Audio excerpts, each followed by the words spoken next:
Welcome to AP Unit 1.7, video number 2 for atomic and ionic radii. I intended to, in video 1, to get to atomic and ionic radii, and actually all I did was talk about periodic trends, and that's important to understand what factors affect trends, so we went over that. And now we're going to apply those factors and how they affect the trends for atomic radius and ionic radius for atoms as we move from left to right across a period on the periodic table, and as we move from top to bottom up in top to bottom of a group of a periodic table. So let's take a look at these things. So our essential question is to use Coulomb's law to explain the periodic trends for atomic and ionic radii. And so we're still on that same essential question from video number 1. It's just where I just wanted to break this up into shorter time frames. So we're going to use our main ideas, questions, and prompts. Here, I want you to sketch a periodic table showing the trend for atomic radii. Describe a factor that affects atomic radii, the atomic radius left to right across the period, and then use Coulomb's law to explain why this factor affects the size of an atom. And then you're going to do the same thing for the group trend. And we have to always look at this in terms of Coulomb's law. We have to know the reason why, and Coulomb's law helps us explain the reason why. So let's take a look at everything that we have there in green, and hopefully we can get those answered. This is looking at some of the things we looked at in the previous video. So trends for atomic radii. So just so we can mark the first part down, the trend is as we move from left to right, going this direction, atomic size, and I'm going to say atomic size, or you can say the atomic radius is smaller. All right, it is smaller. And so you should have a sketch of a periodic table. All it has to do is simply be a sketch, and then you're going to just say smaller, going this way. All right, and you could even have another sketch, and you could say the group trend. All right, going top to bottom. What's happening to the size of the atom as we go from top to bottom? It's getting, excuse me, larger. All right, and now we have to explain why. All right, why is that? Why do we see that atoms are getting smaller as we go from left to right across a period? Now, so as we go from left to right, I'm going to come back to what we looked at earlier. Explanation of trends. Anytime we have a period trend, meaning we're just going left to right across a period, the explanation is going to be nuclear charge. And remember, the nuclear charge of the atom on the periodic table increases from left to right. That means the binding energy increases as we go from left to right. So those electrons are held more closely, or those valence electrons are held more closely to the nucleus. All right, and if they're held more closely to the nucleus, well, then we're going to see that the atom size decreases. So what we see is if we look at it in terms of binding energy, and here we're comparing oxygen and fluorine, which are both in the same period.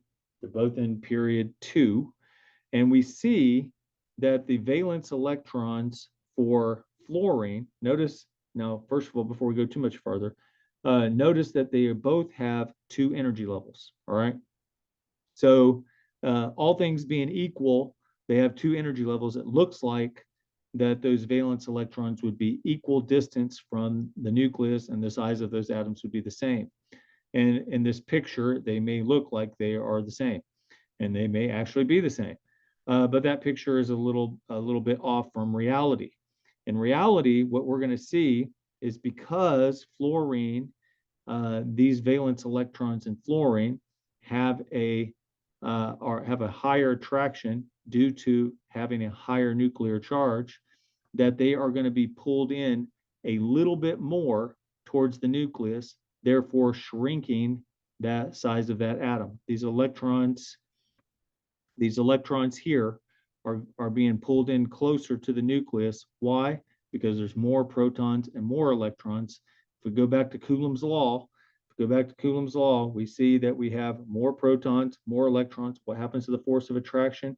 It increases.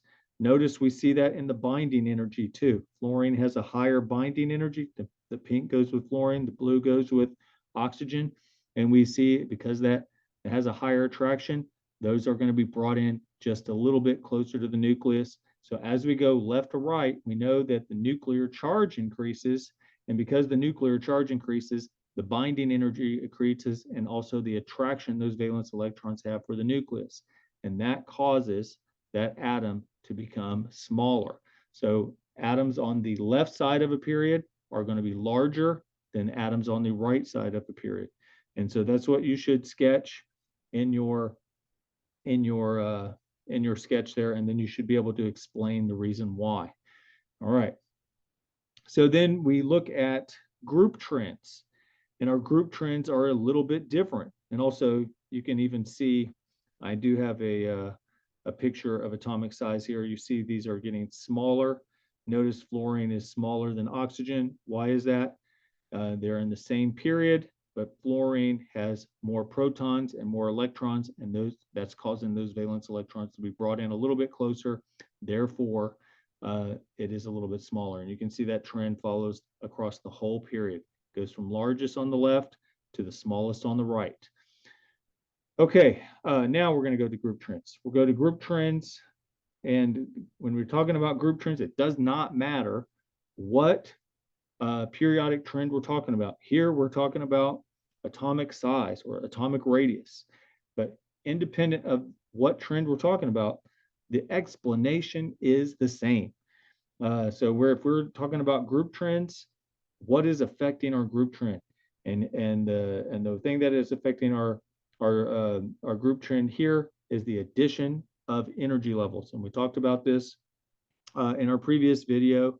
So if we look at, for instance, if we look at lithium and sodium, once again, we can see, and this one is easy to see visually, that sodium is larger than lithium. Why is that? There's a very obvious reason.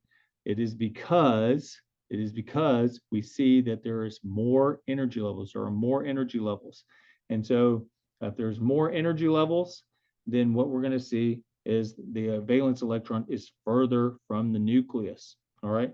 And this, we don't have to explain atomic size in terms of attraction, but we're going to need to know that, and for other trends, that because the valence electron of sodium is further away from the nucleus than the valence electron for lithium, that there is less attraction. But here, just because we have an additional energy level, it's causing the size of the atom to increase. All right, and so that's what we see there. We go to the other trend, and we have to know both. One was the addition of energy levels, and then we have the shielding effect. And the shielding effect is very similar or is very related to having the additional energy level. Remember, we talked about it in the last video that these valence electrons that we see, these valence electrons, they are, yes, attracted to the nucleus, but these core electrons are of the same charge. And because they're of the same charge, they are causing small repulsions to occur. While there is a net attraction, it is the overall attraction is reduced due to the electron-electron repulsions from the core electrons to the valence electrons. And so that's very important to know. So if we see that there is less attraction, then we're going to see that it's going to take less energy to remove that electron. It also could account for the size of the atom becoming slightly larger. Although for atomic radius, the addition of the energy levels is your major player there. So those are things to add. So let's make sure we covered everything in that. We sketched a periodic table, described factors. We used Coulomb's law. Now, when I say I want you to describe the factors and then I want you to use Coulomb's law, make sure that for a period, the only thing that's changing, so I just want to make sure you have this down. The only thing that's changing for a period, all right, is not the radius necessarily. Yes, it is slightly, but the larger play for a period trend is you have additional protons and electrons, right? And this will cause the force of attraction to increase, right?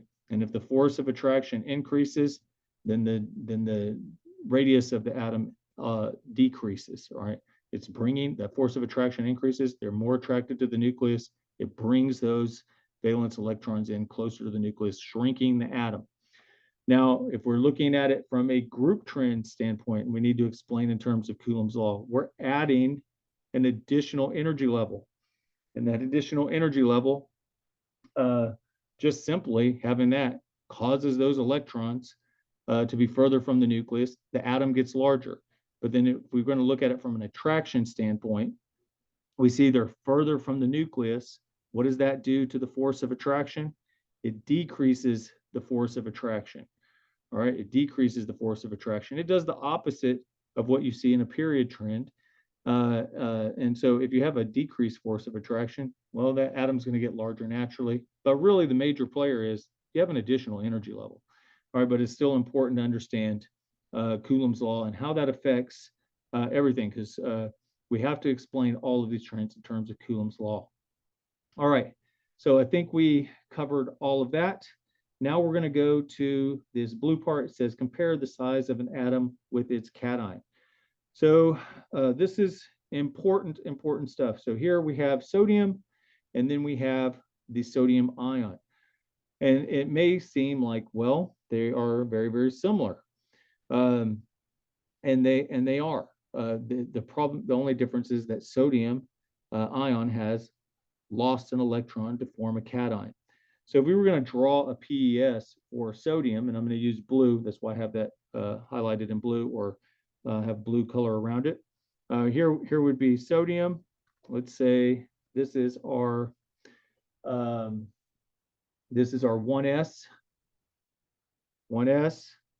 All right, and then this is our 2s, and this would be our 2p, and then this would be 3s1, right? So we see that. If we were going to look at the sodium ion, well, we know that in order for the sodium ion to exist, it had to lose an electron. Notice in this picture that we're missing a whole energy level. So what does that tell you about those valence electrons? Number one, we don't have a 3s orbital, right? That's number one. So what we would notice is while we have the same atom, we have fewer valence electrons, but the same number of protons. So the net attraction the valence electrons have for the electrons have for the nucleus increases.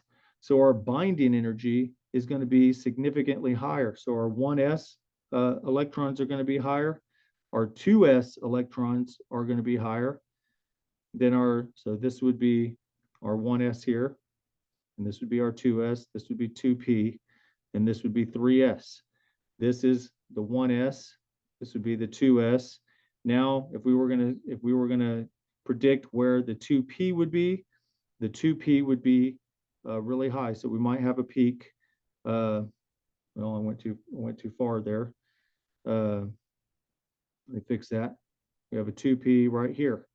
So notice that that the binding energy is really, really high. But we also lost an electron. We lost an electron and a whole energy level. That shrinks the atom. So in general, cations are smaller than their corresponding neutral atoms, since the valence electrons, which are further away from the nucleus, are lost. Not only are the valence electrons lost, but an entire energy level is lost. And so that shrinks the atom. And then in addition to that, it will shrink because the binding energy is higher. And if you compared the sodium ion, if you notice, the sodium ion has an electron configure of 1s2, 2s2, 2p6, but so does neon, right? So neon also has 1s2, 2s2, 2p6. Well, where would neon go into play in this? And so I'm going to use a white for this. So neon, we would see, has actually fewer protons than sodium ion. And so for that reason, its binding energy would be less than that of the sodium ion, and so on and so forth, even for the 2s and 2p. And so when you get to the 2p for sodium, for neon, we might be up here, right? And so we see that it has less binding energy. And so what we'd notice if we were comparing sodium ion with neon, even though they have the same electron configuration, this is smaller and this is larger. Why is that? Well, they have the same electron configuration, but if you look at and you have the same number of energy levels, sodium ion is going to have more nuclear charge or higher nuclear charge. And what happens to the atom if you have a higher nuclear charge? More attraction, more binding energy. It makes the atom smaller. So you're going to see that the ion of a cation is actually smaller than its corresponding atom, but then it's also going to be smaller than the noble gas, even the noble gas before, even though it has the same electron configuration. And that is on the test. I promise you, you need to know that. All right, then we're going to look at anions.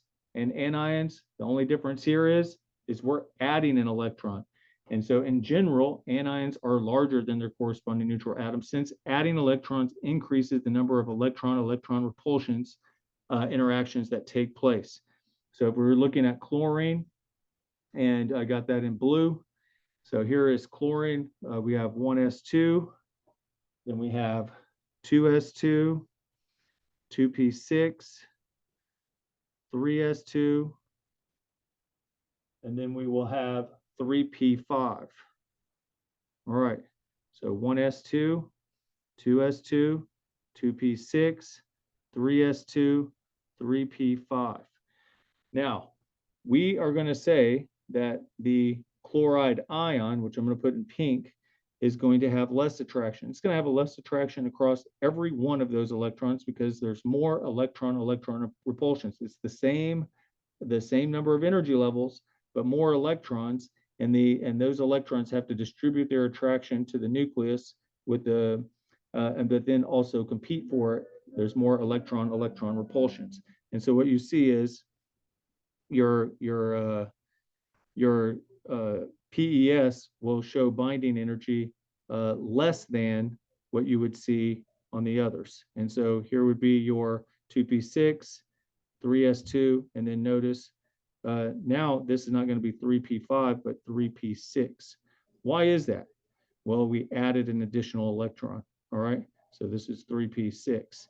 And so it has the same electron configuration as argon. So here's argon. It is 1s2, 2s2, 2p6, 3s2. Hey, you need to get class. And then it's going to be 3p6. All right. And if we look at the chloride ion, you're going to have 1s2, 2s2, 2p6, 3s2, and then 3p6. All right, the same electron configuration. However, that additional electron is causing more electron-electron repulsions, causing this to be larger. And so argon would be smaller than its anion. All right, and so that's important to note. All right, so make sure you're annotating that in your notes as well, so you understand that. So we're comparing the size of an atom with its cation.